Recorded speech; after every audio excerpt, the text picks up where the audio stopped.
வணக்கம் ஃப்ரெண்ட்ஸ். இப்போ நம்ம பார்த்தீங்க அப்படின்னா ஒரு சின்ன ஒரு மினி சோலார் லைட்டை நம்ம பண்ணியிருக்கோம். அது எவ்வளோ வெளிச்சம் இருக்குன்னு பாருங்கள். நான் அந்த ஃபோட்டோவில் காமிக்கிறேன் பாருங்கள், அந்த லைட்டு தான். நான் எவ்வளோ வெளிச்சம் நைட்டில் டெஸ்ட் பண்ணி காமிக்கிறேன், எவ்வளோ வெளிச்சம் இருக்குன்னு பாருங்கள். இதை எப்படி நம்மளே செய்யலாம், சிம்பிளான பொருட்களை வச்சு எப்படி செய்யலாம் அப்படிங்கிறத நம்ம வீடியோவில் பார்க்குவாங்க. ஃப்ரெண்ட்ஸ், இப்போ பார்த்தீங்கன்னா இதுக்கு தேவையான பொருட்கள், இந்தந்த பொருட்கள் இருந்தால் இந்த லைட் வந்து நம்ம செட் பண்ணிடலாம். இப்போ ஃபஸ்ட்டு பார்த்தீங்கன்னா உங்களுக்கு 1 வாட்ஸில் ஒரு 4 LED பல்பு, அதுக்கப்புறம் பார்த்தீங்கன்னா ஒரு charge model, lithium battery charge model ஒன்று, அதுக்கப்புறம் பார்த்தீங்க அப்படின்னா ஒரு ப்ரெஸ்ஸிங் சுவிட்ச், ஆன் ஆஃப் ப்ரெஸ்ஸிங் சுவிட்ச், அதுக்கப்புறம் பார்த்தீங்கன்னா ஒரு lithium battery 3.7 volt lithium battery. இது வந்து நான் கூட்டுக்குள்ளே போட்டு வச்சிருக்கேன். அதாச்சும் இதுக்குள்ளே அடாப்டரில் நான் போட்டு வச்சிருக்கேன், நம்ம தனியாக பற்ற வைக்க வேண்டாம், சால்டரிங் பண்ண வேண்டாம் அப்படின்ட்டு. அதுக்கப்புறம் பார்த்தீங்க அப்படின்னா ஒரு ப்ராஜெக்ட்டுக்கு நம்ம கடையில் வாங்கக்கூடிய ஒரு 100 மில்லியாம்ஸ் ஒரு சோலார் பிளேட்டு, சின்ன பிளேட்டு, இது கடையில் கிடைக்கும். அதுக்கப்புறம் ஒரு பிளாஸ்டிக் டப்பா. நம்ம வந்து இந்த டப்பா எடுத்துருக்கோம். நீங்கள் வந்து எந்த சைஸில் எந்த மாதிரி டப்பானாலும் எடுத்துக்கலாம். இது கொஞ்சம் ஸ்கொயராக இருக்குது, உங்களுக்கு டிரான்ஸ்பரண்டாக இருக்குது அப்படிங்கிறதுனால நான் இந்த டப்பா எடுத்துருக்கிறேன். இந்த பொருட்கள் இருந்தால் இந்த லைட் நம்ம வந்து ஈஸியாக பண்ணிடலாம். அடுத்து வாங்க நம்ம வீடியோக்குள்ளே போவோம். அதாச்சும் உங்களுக்கு வந்து நான் வீடியோ வந்து உங்களுக்கு வந்து செட் பண்ணி உங்களுக்கு கனெக்ஷன் பண்ணி சர்க்யூட் காமிப்பேன். நீங்கள் வந்து அதை ஸ்கிப் பண்ணாமல் பார்த்தா தான் உங்களுக்கு வந்து எந்தெந்த கனெக்ஷன் எது இதில் பண்ணணும் அப்படின்ட்டு உங்களுக்கு முழுமையாக தெரியும். வாங்க நம்ம வீடியோக்குள்ளே அடுத்து போவோம். இப்போ நம்ம லைட்ல இருந்து ஆரம்பிக்கும். இப்போ பார்த்தீங்கன்னா நம்ம இந்த 4 லைட்டை வந்து நம்ம எடுத்திருக்கோம் பாருங்க. இந்த 4 லைட்டை நம்ம எடுத்திருக்கோம். இந்த லைட்டை வந்து நம்ம வந்து ஃபர்ஸ்ட் வந்து இந்த டப்பாவில் வந்து பிக்ஸ் பண்ணோம். இப்போ நம்ம அந்த டப்பாவை வந்து ஓப்பன் பண்ணோம் பாருங்க. பாருங்க, இந்த மூடியை ஓப்பன் பண்ணிட்டேன். இந்த மூடியில் இந்த இடத்துல தான் இந்த லைட்ஸ் வந்து நம்ம செட் பண்ணணும். இதை நம்ம எப்படி அரேஞ்ச் பண்ணுறோம் அப்படின்ட்டு பாருங்க. இதுக்கு வந்து டபுள் அண்ட் டேப் வச்சு நம்ம அரேஞ்ச் பண்ணலாம் அப்படின்னு ஒரு ஐடியா இருக்குது. பாருங்க நான் எப்படி அரேஞ்ச் பண்றேன் அப்படின்ட்டு.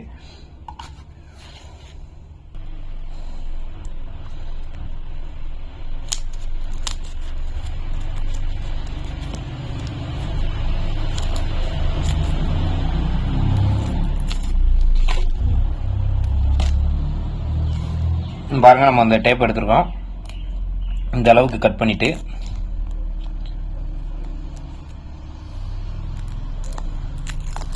இதை நம்ம இந்த மூடியில் இப்படி பாருங்கள் உள்ளாக்க ஒட்டியிருக்கோம் பாருங்க. இப்போ இந்த மூடியில் இதை உள்ளாக்க இப்படி ஒட்டியிருக்கோம்.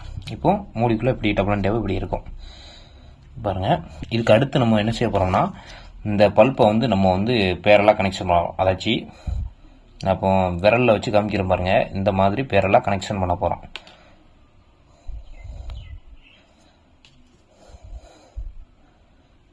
இந்த மாதிரி பேரலா ப்ளஸ் ஒரு சைடும் மைனஸ் ஒரு சைடும் வச்சு நம்ம சால்டரிங் பண்ண போகிறோம். இப்போ நம்ம சால்டரிங் பண்ணிட்டு நான் உங்களுக்கு காமிக்கிறேன் பாருங்கள்.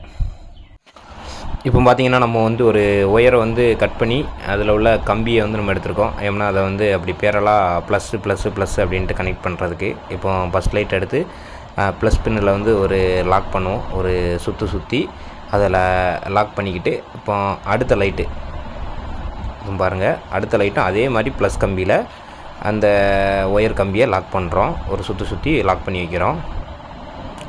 இதே மாதிரி 4 லைட்டையும் ப்ளஸ்ஸு கம்பியை ஃபுல்லாமே ஒரே வரிசையிலையும் மைனஸ் கம்பியை ஃபுல்லாமே ஒரே வரிசையிலையும் லாக் பண்ணுறோம். இப்போ பார்த்திங்கன்னா அடுத்த லைட்டையும் நம்ம வந்து அதே ப்ளஸில் வச்சு லாக் பண்ணுறோம் பாருங்கள். லாக் பண்ணிட்டோம். அடுத்து 3வது லைட் எடுக்கிறோம். 3வது லைட்டையும் அதே மாதிரி தான், சேம் அதே மெத்தடு, அதையும் லாக் பண்ணுறோம். ஏன் அப்படின்னா நான் சால்டரிங் பண்ணியிருக்கலாம், சால்டரிங் பண்ண வேண்டாம் அப்படிங்கிறதுக்காண்டி, உங்களுக்கு வந்து டெஸ்ட் பண்ணி செஞ்சு காமிக்கும் அப்படிங்கிறதுக்காண்டி நான் சால்டரிங் பண்ணாமல் உங்களுக்கு ஈஸி மெத்தடாக நான் உங்களுக்கு சொல்லி காமிக்கிறேன். இப்போது லாஸ்ட் பல்பையும் ப்ளஸ் கம்பியில் வச்சு லாக் பண்ணிவிட்டு கொஞ்சம் டைட்டாக பண்ணிக்கோங்க. அதாச்சும் லூஸ் கனெக்ஷன் தான் எரியாது, கொஞ்சம் டைட்டாக பண்ணிக்கோங்க. இப்போ ப்ளஸ் வரிசை எல்லாமே ஒன்றா சேர்த்தாச்சு. இப்போ அடுத்து இருக்க கம்பி வந்து மைனஸ் கம்பி இருக்குது. மைனஸ் வரிசையை அதே மாதிரி நம்ம வந்து ஒவ்வொரு கம்பியாக லாக் பண்ணி வைக்கும் பாருங்கள். மைனஸ் ஃபுல்லாமே இருக்குது. அடுத்து மைனஸ் அதே மாதிரி பேரல் பண்ணோம். இப்போ அடுத்த ஒரு ஒயரை எடுத்துக்கிடணும். நம்ம அடுத்த ஒரு ஒயர் எடுத்துகிட்டு இப்போ பாருங்கள், இந்த சைடு ப்ளஸில் என்ன பண்ணோமோ அதே மாதிரி மைனஸ் கம்பி சைடு கீழே இருந்து ஆரம்பிக்கும், மேலே வேண்டாம், கீழே இருந்தால் தான் வருஷம் கரெக்டாக வரும். அதே மாதிரி ஒரு லாக், ஃபஸ்ட் லாக்கு பாருங்கள். ஃபஸ்ட் லாக்கு, ஃபஸ்ட்டு பல்பில் ஃபஸ்ட் லாக்கு, அடுத்து செகண்ட் லாக்கு, அடுத்து 3வது இதில் லாக்கு, அடுத்து பார்த்திங்கன்னா கடைசி லைட்டில் லாக் பண்ணிவிட்டு இதை அப்படி மிச்சம் இருக்கிறத அப்படி அதிலே லாஸ்ட்டில் சுற்றி விட்டுரும் பாருங்கள்.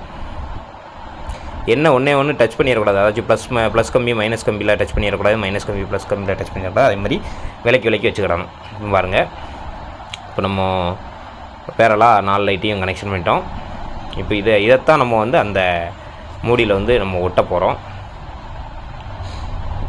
இப்போது அந்த ஒயர் வந்து கட்டையாக இருக்குது பார்த்தீங்களா, அதுக்காண்டி நம்ம வந்து எக்ஸ்ட்ரா கொஞ்சம் கனெக்ஷன் பண்ணதுக்காண்டி ஒரு ஒயர் வந்து நம்ம ஜாயின் பண்ணிக்கிறோம். பாருங்கள், நல்லா ஜாயின் பண்ணிக்கிட்டு இப்போ பார்த்திங்கன்னா இதைத்தான் நம்ம வந்து மூடியில் அட்டாச் பண்ண போகிறோம். இப்போ இந்த மூடியில் டபுள் டேப் உள்ளோடி ஒட்டியிருக்கிறேன். இப்போ இந்த மூடி நமக்கு தோதுவாக நமக்கு ஏற்ற மாதிரி இருக்குது. என்ன அப்படின்னா, அது மேலே ஒரு லாக் மாதிரி இருக்குது. அதை ஓப்பன் பண்ணால் மேலே ஒரு ஹோல்ஸ் தெரியுது. அந்த ஹோல்ஸ் வழியாக நம்ம ஒயர் வெளியே எடுத்துக்கிடலாம். நமக்கு கொஞ்சம் தோதுவாக இருக்குது இந்த டப்பா வந்து. பாருங்கள், இப்போ உள்ள லைட்டை நம்ம ஓட்டுறோம். 4 லைட்டையும் அப்படி ஒட்டிடுங்க. அடுத்தடுத்து வர மாதிரி 4 லைட்டையும் கரெக்டாக ஒட்டி வச்சுருங்க. கொஞ்சம் டைட்டாகவே ஒட்டிக்கோங்க. ஏன்னா கொஞ்சம் லூஸ் கனெக்ஷன் இருந்தால் பல்ப்பு வந்து ஒட்டுறதை விட்டு விளைக்கிறோம். அதே மாதிரி இன்னொரு லைட்டில் ப்ளஸில் உள்ளது மைனஸில் போய் டச் ஆயிரும். அதனால் கொஞ்சம் டைட்டாக ஒட்டிக்கோங்க. பாருங்கள், இப்போ ஒட்டியாச்சு. இப்போ ஒயரை வந்து நம்ம வெளியே எடுக்கணும். இப்போ லைட்டை நம்ம ஒட்டிட்டோம், அந்த ஒயரை வந்து நம்ம வெளியே எடுக்கணும். இப்போ நான் சொன்ன மாதிரி அந்த மூடி நமக்கு தோதுவாக இருக்குது, அது வழியாக வெளியே எடுத்துக்கலாம். இப்போது மைனஸ் ஒயர் எடுத்துட்டோம், அடுத்து ப்ளஸ் ஒயரை வெளியே எடுக்கிறோம். பாருங்கள், ப்ளஸ் ஒயரையும் நம்ம வெளியே எடுத்துட்டோம். ப்ளஸ் ஒயரையும் இப்போ நம்ம ஃபுல்லாக எடுத்துட்டோம். இப்போது மூடியில் வந்து நம்ம செட் பண்ணிட்டோம். லைட்டை வந்து நம்ம மூடியில் வந்து செட் பண்ணியாச்சு. 2 லைனையும் எடுத்தாச்சு, ப்ளஸ் மைனஸ் ஒயருங்க எடுத்தாச்சு. இப்போது நம்ம அந்த கவரை மூடிட வேண்டியதான். டப்பாவில் உள்ள அந்த டிரான்ஸ்பரண்ட் கிளாஸை வந்து மூடிட வேண்டியதான். மூடிட்டிங்கன்னா ஒரு லைட்டு மாதிரியே நமக்கு தெரியும். அதாச்சும் இந்த டப்பா வந்து நமக்கு அதுக்கு தோதும் அமைஞ்சிச்சு, அதனால் இந்த டப்பாவில் நான் செய்கிறேன். இப்போ அடுத்தபடியாக பார்த்தீங்க அப்படின்னா சார்ஜ் மாடுவல், லித்தியம் சார்ஜ் மாடுவலை நம்ம கனெக்ஷன் பண்ண போகிறோம். லித்தியம் சார்ஜ் மாடுவலில் உங்களுக்கு வந்து பின்னு பார்த்தீங்கன்னா பேட்டரிக்கு இருக்கும், அவுட்டுக்கு இருக்கும், அது போக சார்ஜ் பண்ணுறதுக்கு இருக்கும். மொத்தம் 6 எண்ணம் இருக்கும். இப்போ ஃபஸ்ட்டு வந்து நம்ம வந்து பேட்டரி லைனை எடுத்துக்கிட்டோம். இல்லைனா மேலே இருக்க சார்ஜ் லைனை கூட எடுத்துக்கலாம். பாருங்கள், நான் சார்ஜ் லைனே எடுக்கிறேன். ஃபஸ்ட்டு சோலாரில் நம்ம கனெக்ஷன் கொடுக்கக்கூடிய சார்ஜ் லைனில் மைனஸ் பின்னில் சால்டிங் பண்ண போகிறேன். பாருங்கள், மைனஸ் பின்னில் வச்சுக்கிட்டு சால்டிங் பண்ணி அதை வந்து நம்ம எடுக்கணும். நான் உங்களுக்கு சால்டிங் பண்ணிவிட்டு உங்களுக்கு சொல்கிறேன். அது வந்து மைனஸு, இந்த சைடு இருக்கிறது ப்ளஸ்ஸு. ப்ளஸுக்கு ஒரு ஒயர் வைக்கிறோம். மேலே இருக்க கம்பி வந்து என்னென்னா உங்களுக்கு வந்து சார்ஜ் ஆகக்கூடியது. பாருங்கள், நம்ம ரெண்டுமே சார்ஜிங் மாடுவலுக்குள்ளதில் வந்து சார்ஜ் பண்ணுற போர்ட்டுக்குள்ளே லைனை எடுத்துட்டோம். ப்ளஸுக்கு ப்ளஸ்ஸை சால்ட்ரிங் பண்ணிட்டோம், மைனஸுக்கு மைனஸை சால்ட்ரிங் பண்ணிட்டோம். அந்த யூஎஸ்பி போர்ட் வந்து சி டைப்பு மூலமாக நீங்கள் சார்ஜ் பண்ணாலும் பண்ணிக்கலாம். நம்ம சோலார் வச்சு பண்ண போகிறோம், உங்களுக்கு சி டைப் மூலமாக பண்ணிக்கலாம். இப்போ battery plus minus, out plus minus இருக்குது, அதை சால்டிங் பண்ணி எடுக்க போகிறோம். இப்போ நம்ம பேட்டரியை சார்ஜ் பண்ணி எடுத்துட்டோம், அதாவது பேட்டரியை சால்டிங் பண்ணி எடுத்துட்டோம். பேட்டரியில் உள்ள ப்ளஸ் மைனஸை சால்டிங் பண்ணி எடுத்துட்டோம். இப்போ அடுத்து மிச்சம் இருக்கிறது நமக்கு என்ன அப்படின்னா அவுட் இருக்குது. அந்த அவுட்டை வந்து நம்ம லைட்டில் கொடுக்கணும். பாருங்கள், அதையும் நான் உங்களுக்கு கொடுத்து காமிக்கிறேன். அந்த அவுட்டு மிச்சம் இருக்குது பார்த்தீங்களா, இந்த அவுட்டை நம்ம எடுக்கணும். அடுத்து சால்டிங் பண்ணி எடுக்கணும். பேட்டரியை கொடுத்துட்டோம். இப்போ நம்ம அந்த டப்பாவில் உள்ள அவுட்டுங்கிறது வந்து லைட்டுக்கு போகக்கூடியது. அதனால் நம்ம அந்த டப்பாவில் இருக்க லைட்டு அதை வந்து எடுத்துக்கிட்டோம். இப்போ அதுக்கு முன்னக்கூட்டி நம்ம வந்து டப்பாவில் அந்த பேட்டரியை அரேஞ்ச் பண்ணுறதுக்கு பார்க்கும். இப்போ இந்த பேட்டரியை அதுக்கு மேலேயே வைக்க போகிறோம். ஒரு டபுள் டப்பை வந்து அதுக்கு மேலே டப்பாவுக்கு மேலே ஓட்டிக்கிறோம். ஓட்டிட்டு இந்த பேட்டரியை அதுக்கு மேலே வச்சு ஓட்டுறோம். பாருங்கள், இடம் அதுக்கு தகுந்த மாதிரி தான் இருக்குது. நம்ம வந்து எப்படி எந்த பொசிஷன்லாம் ஓட்டலாம், நமக்கு கொஞ்சம் கீழே உள்ளது ஃபுல்லாக ஃப்ரீயாக இருக்கட்டும் அப்படின்னு மேலே நான் விட்றேன். டிரான்ஸ்பரண்ட் கிளாஸ் ஃபுல்லாமே சரியாக இருக்கட்டும் அப்படின்ட்டு நான் மேலே விட்றேன். பாருங்கள், இப்போ அந்த சைடுலேயே நம்ம சார்ஜ் மாடலையும் ஒட்டிக்கலாம். அது கொஞ்சம் இடம் அடைக்காது. அதனால் அந்த சைடுலேயே நம்ம சார்ஜ் மாடலையும் டபுள் டேப் போட்டு பேட்டரிக்கிட்டே நம்ம ஒட்டிக்கலாம். இப்போ நம்ம அதையுமே ஒட்டிட்டோம். பாருங்கள், டபுள் டேப் ஓட்டியிருக்கிறோம். சார்ஜ் மாடலை அந்த இடத்துல ஃபிக்ஸ் பண்ணிக்கலாம். இந்த வருஷத்தில் வச்சா உங்களுக்கு கொஞ்சம் கரெக்டாக இருக்கும். ஏன்னா உங்களுக்கு அவுட்டு சால்டிங் பண்ணது கரெக்டாக இருக்கும். இப்போ பார்த்தீங்கன்னா அவுட்டு சால்டிங் பண்ண இன்னொரு வேலை இருக்குது. என்ன அப்படின்னா சுவிட்சு உங்களுக்கு வந்து சுவிட்சையும் அந்த அவுட்ரு சால்டிங்கில் தான் நம்ம வைக்க போகிறோம். இப்போ பார்த்தீங்கன்னா அவுட்டு லைட்டில் வந்து மைனஸ் நம்ம ஓட்டிட்டோம். ப்ளஸ் வந்து நம்ம வந்து மஞ்சள் ஒயர் ஒன்று கொடுத்துருக்குறோம், ஒட்டி சால்டிங் பண்ணியிருக்கிறோம். அதுபோக அந்த லைட்டுக்கு போகக்கூடிய ப்ளஸ் ஒன்று இருக்குது. இதுக்கு ரெண்டுக்கு இடையில் நம்ம சுவிட்சை கொடுக்க போகிறோம். சுவிட்சு இருந்தால் தான் நமக்கு ஆன் ஆஃப் பண்ண முடியும். அதனால் நம்ம சுவிட்சு கொடுக்க போகிறோம். அதுக்கு அடுத்தபடியாக கடைசியாக நம்ம சோலார் பேனலில் சால்டிங் பண்ண போகிறோம். இப்போ பார்த்திங்க அப்படின்னா சோலார் பேனலை வந்து நம்ம கடைசியாக சால்ட்ரிங் பண்ணிக்கிறோம். இப்போ வந்து இப்படி தான் இருக்கும். ஒட்டுனா பாருங்கள், இப்படி தான் இருக்கும். ஒட்டியிருக்கோம். இப்போ அடுத்து நம்ம வந்து சோலாரை கடைசியாக பண்ணிக்கிட்டோம். இப்போ ஒன்றும் நம்ம தேவையில்லை. இப்போ நம்ம அதுக்கு முன்னாடி சுவிட்சை நம்ம சால்டிங் பண்ணோம். சுவிட்சை வந்து எந்த இடத்துல ஃபிட் பண்ணலாம் அப்படின்னா, உங்களுக்கு வசம் பார்த்தா சென்டரில் வைக்கலாமா, அதாச்சும் சென்டர்லனால் அந்த சார்ஜ் மாடலுக்கு கொஞ்சம் கீழே வைக்கலாமா பாருங்கள். இப்போ நான் உங்களுக்கு சுவிட்ச் எல்லாமே டேரெக்டாக அந்த ஒயரை வந்து டச் பண்ணி காமிக்கிறேன். எவ்வளோ பிரைட்னஸ் எரியுது பாருங்கள். சூப்பராக அசத்தலாக எரியுது பாருங்கள். எவ்வளோ பிரைட்னஸாக பளிச்சுன்னு எரியுது பாருங்கள். எதிர்பார்க்கவே இல்லை, இவ்வளோ வெளிச்சம் வரும்னு நானே எதிர்பார்க்கல. அவ்வளோ ஒரு வெளிச்சம் இருக்குது. நம்ம சுவிட்சை ஃபிக்ஸ் பண்ணி பார்த்துக்கிடுமே பாருங்கள். நான் எதிர்பார்த்ததை விட அதிகமாகவே வெளிச்சம் இருக்குது. இப்போ இந்த இடத்துல சுவிட்சை ஃபிக்ஸ் பண்ணலாமா அப்படின்ட்டு ஒரு ஐடியா இருக்குது. இந்த சுவிட்சு பார்த்தீங்கன்னா உங்களுக்கு வந்து ஒரு ப்ரெஸ்ஸிங் சுவிட்சு, ஒயர் வந்து டச் ஆகிட்டு. இப்போ இந்த சுவிட்ச் வந்து ஒரு ப்ரெஸ்ஸிங் சுவிட்சு. ஆன் பண்ணால் அதாச்சும் ப்ரெஸ் பண்ணால் ஆன் ஆகும், அதே ப்ரெஸ் பண்ணால் ரிட்டர்ன் ஆஃப் ஆகும். இப்போ பாருங்கள், சுவிட்சை நம்ம சைடில் வச்சு உங்களுக்கு ஃபிக்ஸ் பண்ணிட்டேன்னா பாருங்கள், அந்த இடத்த விட இந்த இடம் தான் கொஞ்சம் கரெக்டாக இருக்குது அப்படிங்கிறதுனால சைடில் வச்சு உங்களுக்கு ஃபிக்ஸ் பண்ணிட்டேன். ஃபிக்ஸ் பண்ணி ஒயரை கனெக்ஷன் கொடுத்துட்டேன். பாருங்கள், அடுத்தபடியாக கடைசியாக இருக்குது நமக்கு வந்து சோலார் தான். சோலார் சார்ஜ் பண்ணுறக்கூடிய அந்த லைன் தான் இருக்குது. சோலாரையுமே அந்த பேட்டரிக்கு மேலே வச்சிடலாமா, சைடில் வைக்கலாமா அப்படின்ட்டு பார்த்துக்கிட்டு இருக்கேன்.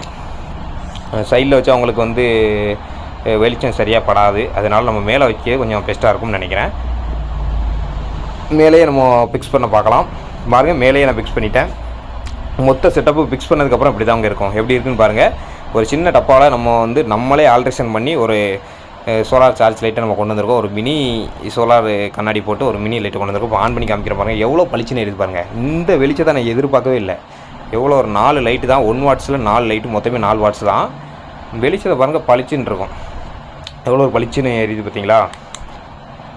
நான் ஃபிட் பண்ணதுக்கு முன்னாடி கூட எவ்வளோ வெளிச்சம் வரும்னு நான் எதிர்பார்க்கவே இல்லை. அவ்வளோ வெளிச்சம் வந்து இந்த லைட்லேருந்து வந்துக்கிட்டு இருக்குது. ஃபுல் செட்டப்பும் நான் உங்களுக்கு வந்து ஃபிக்ஸ் பண்ணி காட்டிட்டேன். இப்போ பார்த்தீங்கன்னா லைவாக உங்களுக்கு வந்து டெஸ்ட் பண்ணிக்கிட்டு இருக்கோம். அதாச்சும் ஓப்பனில் வெளியில் வச்சு உங்களுக்கு சோலார் பேனலில் அந்த சின்ன கண்ணாடியிலேருந்து சார்ஜ் கண்ட்ரோலுக்கு மூலமாக உங்களுக்கு வந்து பேட்டரி சார்ஜ் ஆகிக்கிட்டு இருக்குது. அந்த ரெட் கலர் லைட் எரியுது பாருங்கள். அந்த ரெட் கலர் லைட் எரிஞ்சிச்சுன்னா உங்களுக்கு வந்து பேனல்லேருந்து சப்ளை வந்துக்கிட்டு இருக்குது, சோலார் கண்ணாடியிலேருந்து வந்துக்கிட்டு இருக்குது. அது போக பேட்டரி சார்ஜ் ஆகிக்கிட்டு இருக்குது அப்படின்னு அர்த்தம். பாருங்கள், நான் கையை வச்சு மூடுறேன், அந்த ரெட் கலர் லைட் வந்து ஆஃப் ஆகுது, எடுக்கேன் ஆன் ஆகுது. இதுக்கு காரணம் என்னென்னா உங்களுக்கு வந்து சப்ளை வந்து வந்துக்கிட்டு இருக்குது சோலாரில் இருந்து அப்படின்னு அர்த்தம். இப்போ நம்ம வந்து ஓப்பனாக வந்து நம்ம மொட்டை மாடியில் மேலே வச்சுருக்கோம், மாடியில் வச்சுருக்கோம். இப்போ பார்த்திங்கன்னா டைம் வந்து 6 மணி, சாயந்தரம் ஈவினிங் 6 மணி. உங்களுக்கு அந்த ஈவினிங் 6 மணியில் உங்களுக்கு மேலே வச்சுருக்கோம். இந்த இடத்துல தான் நம்ம வந்து லைவ் டெஸ்ட்டு பண்ணி காமிக்க போகிறோம். இப்போ பாருங்கள் எவ்வளோ பெரிய இடம்னு பாருங்கள். இந்த ஓப்பன் இடத்துல நைட்டு வந்து உங்களுக்கு ஃபுல் டெஸ்டிங் நம்ம வந்து பண்ணி காமிக்க போகிறோம். இப்போவும் மணி ஈவினிங் 6 மணி. இதே டைம் ஒரு 7 மணி வாக்கில் உங்களுக்கு இந்த இடம் இருட்டாயிரும் ஃபுல்லாக. அந்த டயத்தில் எப்படி இருக்குது வெளிச்சம் அப்படிங்கிறத நம்ம பார்க்கலாம். இந்த குட்டி லைட்டு, நம்மளாக பண்ண இந்த குட்டி லைட்டு இவ்வளோ இடத்துக்கும் எவ்வளோ வெளிச்சத்தை தரப்போகுது அப்படிங்கிறத நம்ம லைவாகவே நைட்டு 7 மணிக்கு உங்களுக்கு லைவ் டெஸ்ட்டாக இந்த வீடியோவோடய அட்டாச்சாக நம்ம பார்க்கலாம். ஃப்ரெண்ட்ஸ், இப்போ பார்த்தீங்கன்னா மணி வந்து 7:30, நைட்டு வந்து 7:30. உங்களுக்கு வந்து அதே நாளில் நம்ம டெஸ்டிங்கையும் உங்களுக்கு அன்றைக்கி நைட்டே நம்ம டெஸ்ட் பண்ணி காமிச்சிருக்கிறோம். வெளிச்சத்தை பாருங்கள், அதே லைட்டை நான் ஆன் பண்ணியிருக்கிறேன். எவ்வளோ வெளிச்சம் இருக்குதுன்னு பாருங்கள். இவ்வளோக்கும் நான் வந்து கொஞ்சம் இன்னும் டாப்பில் மேலே தூக்கினோம்னா வெளிச்சம் நல்லா படரும். என்னால் என் ஹைட்டுக்கு தான் தூக்க முடியாது, அதுக்கு மேலே தூக்க முடியாது. ஹைட்டில் இந்த லைட்டை வச்சுருந்தோம்னா நல்ல வெளிச்சம் இருக்கும். பாருங்கள், பிரைட்னஸ்லாம் சும்மா அள்ளுது, பிரைட்னஸ்லாம் சும்மா பக்காவாக இருக்குது. நம்ம எதிர்பார்த்ததை விட இந்த லைட்டு வந்து அதிகமான வெளிச்சத்தை நமக்கு தருது. நானும் எதிர்பார்க்கல. இந்த 1 வாட்ஸ் ஒரு சின்ன ஒரு கடுகு மாதிரி தான் இருக்குது. இந்த எல்இடி லைட்டு வந்து இவ்வளோ பிரைட்னஸாக தருமா அப்படிங்கிறத நான் ஃபஸ்ட்டு எதிர்பார்க்கல. ஆனால் நம்ம ரெடி பண்ணி பார்க்கும், அதில் வெளிச்சம் எவ்வளோ வருதுன்னு டெஸ்ட் பண்ணி பார்க்கும் அப்படிங்கிற ஒரு சாம்பிளுக்காண்டி தான் நான் செஞ்சு பார்த்தேன். அதில் இவ்வளோ வெளிச்சம் வருது அப்படிங்கிறது எனக்கு ஒரு ஆச்சரியத்தை உண்டாக்குச்சு. நீங்களும் நான் சொன்ன ஸ்டெப்பில் இந்த லைட்டை செஞ்சீங்க அப்படின்னா உங்களுக்கு ஈஸியாக செட் பண்ணிடலாம். இதே மாதிரி பயனுள்ள வீடியோக்கள் வந்து நம்ம சோலார் சம்மந்தப்பட்ட பயனுள்ள வீடியோக்கள் வந்து நம்ம சேனலில் வந்து போட்டுக்கிட்டு இருக்கிறோம். எல்லோரும் நம்ம சேனலை சப்ஸ்கிரைப் பண்ணி லைக் பண்ணி ஷேர் பண்ணுங்கள். நன்றி, வணக்கம். மீண்டும் ஒரு பயனுள்ள வீடியோவில் சந்திப்போம்.